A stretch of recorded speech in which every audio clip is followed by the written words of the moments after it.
Woo! Woo! Ayos. Para akong tumama sa loto. Mami Dani, ano? Talaga naman, no? Tipi ka rin, no? Talagang pangharana, no? Yung ginamit mong awitin kay Mr. Richard Gomez. Akalain mo nakakiss ka pa. Ano? Ayan ang future leading lady mo, Mr. Richard Gomez. Hindi, alam mo ba, habang nagpe-perform po kayo, ano, ako, personally, ang aking feeling, napaka-refreshing, ano? Ang gaan sa pakiramdam, ang sarap sa pandinig. Salamat po. Parang napapangiti ako habang umaawit kayo, ano? Talagang yung talent ninyo, tama lang na wag nyo yung itago, kundi talagang ipagmalaki ninyo dahil totoo naman na kayo po ay talentado para sa akin. Kasi nga po, Idol, salamat po. Ito po kasi yung aking bread and butter. Bread, opo, and butter. Ang aking pong pagkanta. Kasi po, nag-iisa na nga po ako. Sa totoo lang po, kaya ako po binati si Dr. Potenciana Dilag Principe. Yun po mag-o-opera ng aking... Ray, may tumalo na sa pagka-segway queen ko, ha? Lalamunan. Ano ka ba naman? Ayaw ni Chat de Jesus ng gano'n. Mami Dani, ayan, si Doktora ang o-opera ng iyong lalamunan. Opo, Doktora. Kailangan yan kasi kailangan mong alagaan ang iyong instrumento na napakaganda regalo yan sa'yo. Salamat. So, salamat, Doktora. Libre ba ito gagawin? Hindi po, 45,000. Ako naman, Doktora, laman. Ano ka ba naman? At total, in-include mo ang pangalan ni Richard Gomez sa loob ng iyong awitin ng 4 na beses. Opo. Maaari bang sagutin mo ang kalahati ng pag-opera ng lalamunan ni... Please! Ano? Please, Idol. Di ba lagi niyong ginagawa? Please, Idol. Parang Sa awa na. Ormoc. Delikado talaga to si Tuesday. Hindi ko nga po ma-afford. Sorry, ayun ang trabaho ko dito. Taga-propel ako, taga-tulak ako sa donation. Hindi ko pa ma-afford talaga. Ano bang problema ng lalamunan mo? Ano po, yung pong aking tonsil tatanggalin po ni Dr. Potenciana de la Saan Principe ililipat? ng Santos Clinic, Malolos. Saan, Tapos saan? ililipat, oo. Sa Malolos City po, Malolos. EENT, Malolos. Napakalayo Bulacan. naman nun. Ba't hindi lang dito sa Manila? Pwede po kung pwede po dito. Huwag kang mag-alala, tutulungan ka namin. Oo, okay. Ay, Mo na. salamat po, Idol! Kasi nasabi ko Salamat po, salamat po. Oo, sabi namin, di ba, public service na rin ang talentadong Salamat Pinoy. po. Na-appreciate Idol, namin thank po you. kayo. Gustong-gusto po namin yung mga ganyan, yung kayo po, original, at saka binubuhos nyo ang lahat. At saka ayan ang market mo, alagaan mo yan. Yan. Alam mo na yung mga oil of wintergreen, nangangamoy sa lawn pass, ganon. Yan ang market mo. Sila ang nagmamahal sa'yo. Ang lakas ko sa ganyan. Oo, akala mo nga 17 years old, hindi. Eto, mga market. Alagaan mo yan, Richard Gomez. Eto na. Mabuhay, Mami Lani. Yung 45, yung 5, akin na doon, ha? Sa 45 na pa-opera mo. Langikil pa. Tapos yung 40 kay Richard. Charot. Thank you very much, Fan Scout. Ma'am Tani, manalo man o matalo sa kompetisyon ngayong gabi, may tulong mula kay Goma. Maraming salamat. And Tani, thank you for your performance. 20 years na nirahan sa Thailand ang ating susunod na comeback talentado at sa kanyang pagbabalik noong 2008, agad siyang sumali sa ating palabas. At eto pa, meron siyang kapatid na isa nating Hall of Famer. Sino kaya ito? Alamin natin. Galing po kami sa Thailand. Ang kapatid ko na bali isa siyang Hall of Famer. Bali sa Thailand kami nag-stay.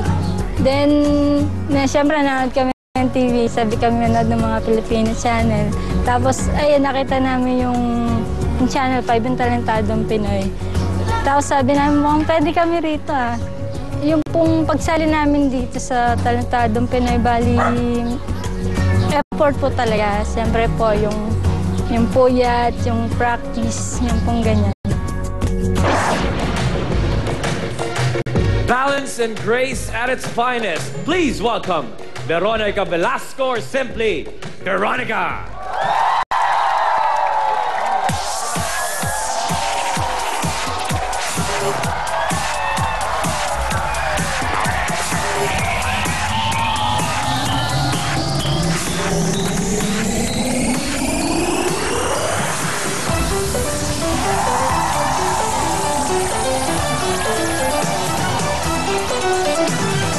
Shake your body, baby, do that conga. No, you can't control yourself any longer. longer. Come on, shake your body, baby, do that conga. No, you can't control yourself any longer. Come on, shake your body, baby, do that conga. No, you can't control yourself any longer. Feel the rhythm of the music getting stronger. Don't you fight it till you try to do that conga beat.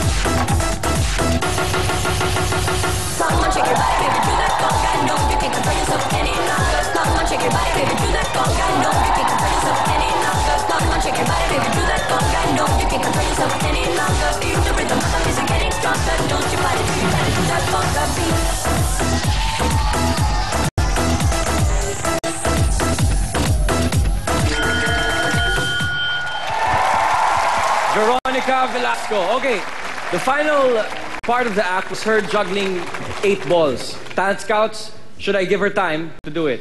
Okay, Veronica, go ahead. 8 balls.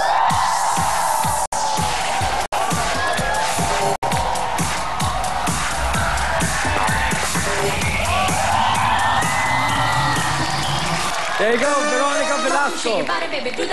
Veronica, utol siya ng mag-asawang Zion Show. So, Talent Scouts. Alam mo, bihira tayo makita ng juggler na katulad niya, babae. And makita mo, alis to gumalaw eh. Yan yung gusto ko sa talentadong Pinoy. Yung mga act na hindi mo ginagawang, hindi ka masyadong maraming pinapakita. You showed us na mag-juggle ka ng bola, puro bola lang, but makita mo yung level of difficulty. Sige, Ryan, pakita mo! Pakita mo, kaya mo yan! Yan! Hirap! Nakikita natin pag ginagawa niya, parang ang dali, di ba? Simply because she's very good at what she's doing. Veronica, talaga namang kayo na ang ultimate TP, talentadong pamilya. Grabe! Alam mo, ang Velasco, amazing talaga sila, no? Lahat sila. Walang exemption, lahat sila. Talagang magagaling. Ano? I've seen her perform, yung juggling na yan sa isang party, right? And alam mo, more than that, yung nagagawa niya, Rai. More than that, nagulat nga lang ako na bakit ngayon, ikaw ba medyo kinakabahan ka? Ano? Kasi parang ang konti niyan, mas may igagaling siya dyan. Alam mo, mas magaling dyan yung kayang-kaya niya.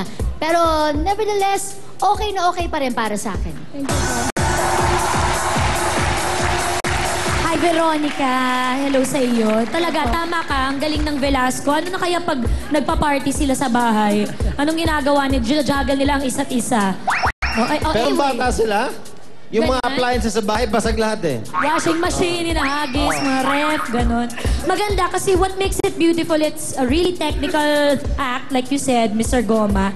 Pero she made it seem easy at saka ine-enjoy mo lang yung ginagawa mo na nakakapag-enjoy din kapag ikaw ang manonood. So nakakatuwa yun. Maganda ang talentadong Pinoy kasi kahit sino pwedeng mangarap, kahit anong talento, pasado. Pero sana hindi tayo natatapos sa pasado. Kung pwede nating ituloy sa perpekto hanggang sa panalo. At para sa gabing ito, panalo naman ang ginawa mo. So, good job.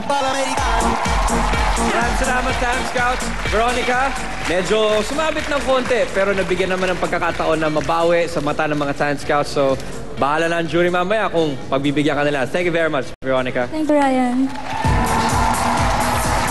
Dalawa pang mga comeback talentados ang aasa na mabigyan ng mataas na score para makapag-umpisa ng lakbay patungong Hall of Fame. Kilalanin natin sila sa pagbabalik ng pinakamalaking show on television, ang Talentadong Pinoy.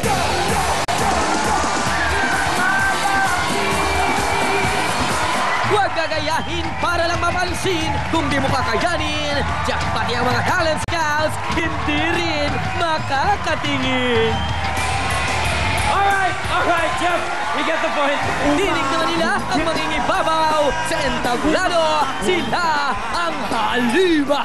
Sa pagbabalik ng Talentadong Pinoy. Talentadong Pinoy ang number 1! Talentadong Pinoy ang number 1! Yeah! Ang programang ito ay